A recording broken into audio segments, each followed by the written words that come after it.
চা হলো আমার ছেলে ভরতকে আপনি ওই সিংহাসনের রাজা করবেন, আমায় কথা দিয়ে।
রাজা দশরথ রামচন্দ্রকে ডেকে পাঠালেন।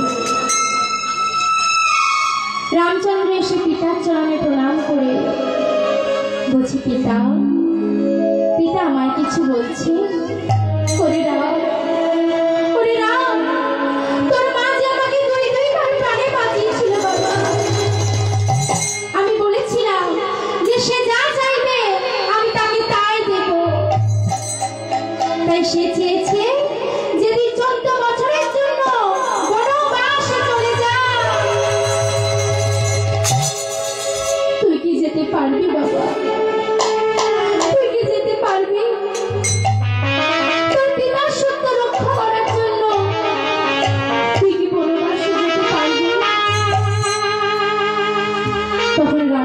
বলছি বাবা এই দেহটা কার দেওয়া?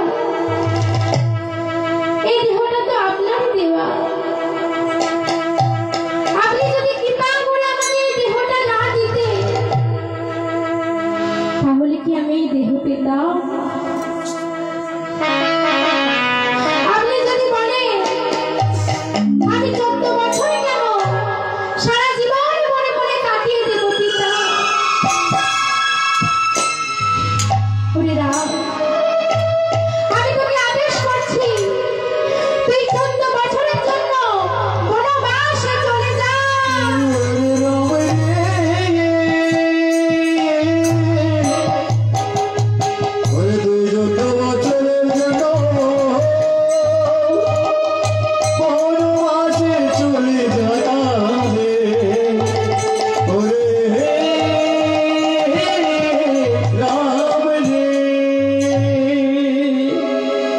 রামচন্দ্রের সঙ্গে সীতামার লক্ষ্মণ বনবাসে চলে গেল।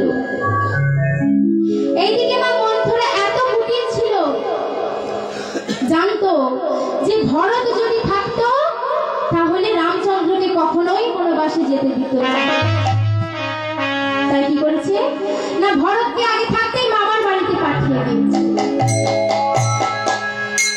আর এদিকে রাজা দশরথ তার পুত্র শোকে ইহলোক থেকে পরলোকে গমন করেছে। পিতার মৃত্যুর সংবাদ পেয়ে আজ ভরত এসেছে। এ কি হয়েছে, এ কি হয়েছে? এই অযোধ্যায় কেমন পরিণতি, একবারে ভূতের বাড়িতে পরিণত হয়ে গেছে। তখন সুমন্ত এসে বলছে, ভরত এত চিৎকার করো না, এই অযোধ্যার এরকম পরিণতি হয়েছে একমাত্র তোমার মায়ের জন্য। আমার মা? হ্যাঁ তোমার মা। তোমার মায়ের জন্য ওই রামচন্দ্র 14 বছরের জন্য বনবাসে গেছে। আমার মা ছুটে গিয়ে মায়ের জন্য জড়িয়ে ধরল, মা গো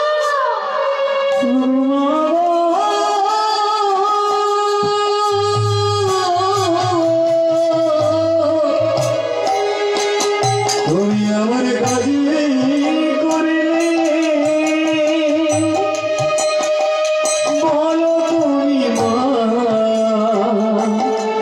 তবে আমার জননী। মা গো, আমি তোমাকে কিছু বলতে পারবো না মা, কারণ তুমি যে আমার মা।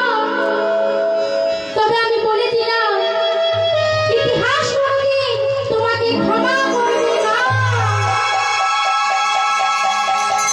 আমি এক্ষুনি যাব, আমি এক্ষুনি গিয়ে দাদাকে ফিরিয়ে আনবো, আমি এক্ষুনি যাব। তাই ভরত চলেছে আজ ওই বনবাসে রামচন্দ্রের কাছে। ভরত গিয়ে বলছে, দাদা দাদা তুমি বাড়ি ফিরে চলো, দাদা তুমি বাড়ি ফিরে চলো। তুমি ছাড়া অযোধ্যা করে যে একবারে ভূতের বাড়িতে পরিণত হয়েছে দাদা। তখন রামচন্দ্র বলছে, ওরে ভাই তুই কেমন ভাই, তুই কেমন ভাই রে? ইহজগতে কোনো ভাই যদি সংসার ছেড়ে চলে আসে সেই ভাইয়ের খুব মজা হয় যে সেই সম্পত্তির ভাগ সে একাই পাবে। তুই কেমন ভাই? আমি সব কিছু ছেড়ে দিয়ে এই বনবাসে চলে এলাম, আর তুই আমাকে ফিরিয়ে নিয়ে যেতে এসেছিস। ও দাদা, দাদা তুমি বাড়ি ফিরে চলো, দাদা তুমি ছাড়া যে অযোধ্যাপুরে একবারে ভূতের বাড়িতে পরিণত হয়েছে, দাদা তুমি বাড়ি ফিরে চলো। না ভাই, আমি যে বাড়ি ফিরে যাব না। রে ভাই, আমার কাছে বাবা আগে নাকি ভাই আগে? যে কারো জীবনে বলুন, বাবা আগে নাকি ভাই আগে? আমরা বাবার জন্য ভাইকে পেয়েছি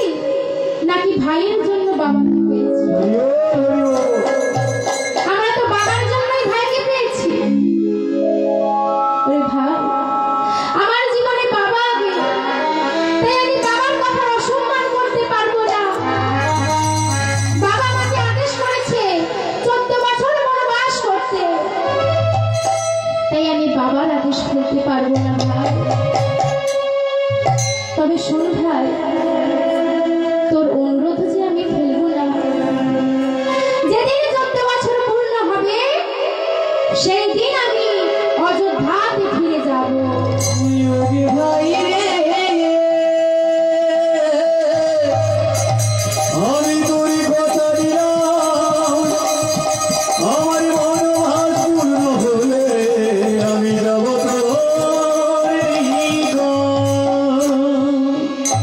দাদা, দাদা কি তুমি কোনোভাবে না ভাই, আমি 14 বছরের একদিনও আগে ফিরে যাব না।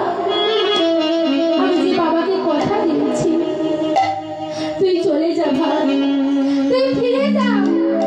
দাদা, দাদা তুমি কি যাবে না দাদা?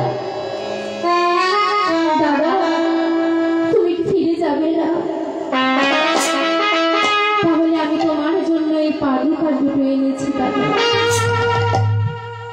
এই পাদুকায় তুমি তোমার চরণ দুটো দাও। আমি এই পাদুকা দুটো নিয়ে গিয়ে সিংহাসনের উপর রাখবো, আর তার নিচে কুশের আসন পেতে আমি রাজত্ব পরিচালনা করব।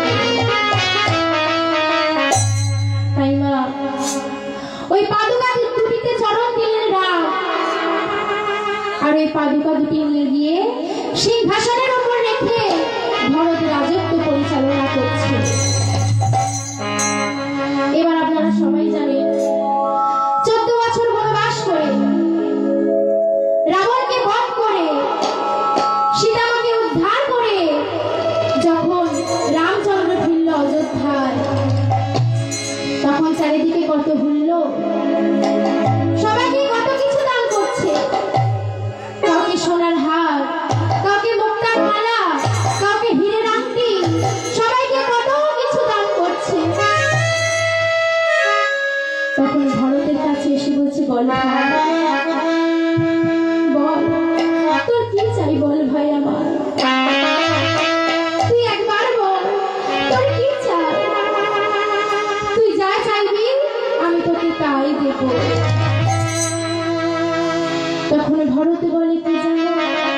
ভরত বলে, দাদা গো, আমি তোমার কাছে সোনার আংটি চাই না, আর মনে মুক্তার হাড়ি চাই না। আমি তোমার কাছে কি চাই জানো? দাদা, আমি তোমার কাছে সোনার আংটি চাই না, আর মনে মুক্তার হাড়ি চাই না। দাদা, আমি তোমার কাছে কি চাই জানো? এই জন্মে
আমি তোমার সাথে চলে দাদা ওই জানো